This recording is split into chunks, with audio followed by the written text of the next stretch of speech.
ఏదైనా విషసర్పం వస్తే మీరే చూడొచ్చు.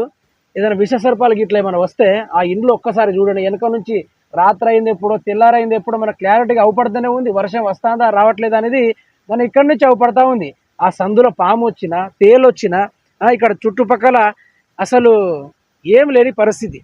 హాస్పిటల్ కూడా లేదు పక్కన. రాత్రి ఏదైనా కార్యాలకు బయటికి వెళ్ళినప్పుడు ఏదైనా విషసర్పాలు కాటేసినా కూడా తొందరగా పరుగులు తీయడానికి కూడా ఐటీ మినిస్టర్ శ్రీధర్ బాబు ఇగో వేయించిన సీసీ రోడ్ చూడండి, ఒకసారి పరిగెత్తుకుంటూ పోవాలి ఏదైనా విషసర్పాలు కాటేస్తే. ఈ విధంగా ఈ కాంగ్రెస్ ప్రభుత్వం వారు ప్రజలపైన పెట్టాల్సిన దృష్టి పెట్టకుండా విదేశాల పోయి తీసుకురావాల్సిన కంపెనీలు ఎందుకు మనకి? ఈ రాష్ట్రంలో నిన్ను నమ్ముకొని ఇక్కడ గుడిసెలు వేసుకున్నారట. నిన్ను నమ్ముకొని, శ్రీధర్ బాబుని నమ్ముకొని గుడిసెలు వేసుకున్నారట. మరి మనకు ఆ కంపెనీలు వద్దంటున్నారు, వాళ్ళ గుడిసెలు ఇవ్వమంటున్నారు, ఇల్లు ఇవ్వమంటున్నారు, వాళ్ళకి రాత్రి చక్కగా చూసుకోవడానికి కరెంట్ ఇవ్వమంటున్నారు, తాగడానికి